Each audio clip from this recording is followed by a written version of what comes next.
ქუთაისში საქალაქო ტრანსპორტის მძღოლებმა საწვავის გაძვირების გამო გრაფიკი შეამცირეს. მათი თქმით, დილის საათებში მუშაობას საათნახევრიდან 2 საათით გვიან იწყებენ. მძღოლები განმარტავენ, რომ საწვავის ფასის მომატების შემდეგ დღის განმავლობაში საჭირო დიზელისთვის 20 ლარით მეტით გადახდა უწევთ. მუშაობდი 7 საათად, მაგრამ საწვავის გაძვირების გამო ვიწყებ უკვე გვიან 9:30-ზე, 9-ზე.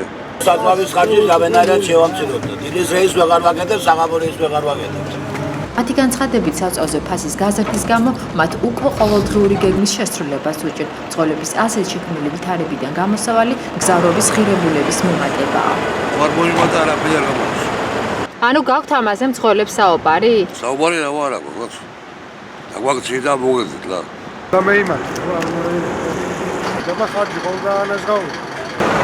საქალაქო ტრანსპორტზე პასუხისმგებელი კომპანიები მგზავრობის ღირებულების შესაძლო გაზრდაზე საუბარს ერიდებიან. ქუთაისის მერიის ტრანსპორტის განყოფილებაში კი განმარტავენ, რომ მგზავრობის ტარიფის გაზრდა მხოლოდ გაძვირებულ საწვავზე დამოკიდებული არაა. განყოფილების უფროსი ირაკლი ცხედიანის განცხადებით, მგზავრობის საფასურის მატების საფუძველი ქვეყანაში ინფლაციის გამოცხადება უნდა გახდეს.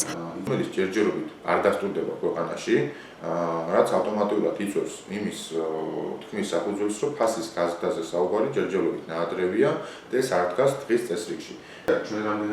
მერიის ტრანსპორტის განყოფილებაში ასევე განმარტავენ, რომ 2 წლის წინ მაშინ, როდესაც სატრანსპორტო ხაზების ნებართვებზე კონკურსი გამოცხადდა, საწვავს თითქმის ის ფასი ჰქონდა, რაც ამ დროისთვის არის დაფიქსირებული. ირაკლი ცხედიანის თქმით, გადამზიდავ კომპანიებსა და ქუთაისის მერიას შორის დადებული ხელშეკრულებით მგზავრობის ღირებულება ვერ გაეზრდება, თუმცა აღნიშნავს, რომ ამ საკითხზე გადამზიდავი კომპანიების წარმომადგენლებს მათთან საუბარი ჰქონდათ.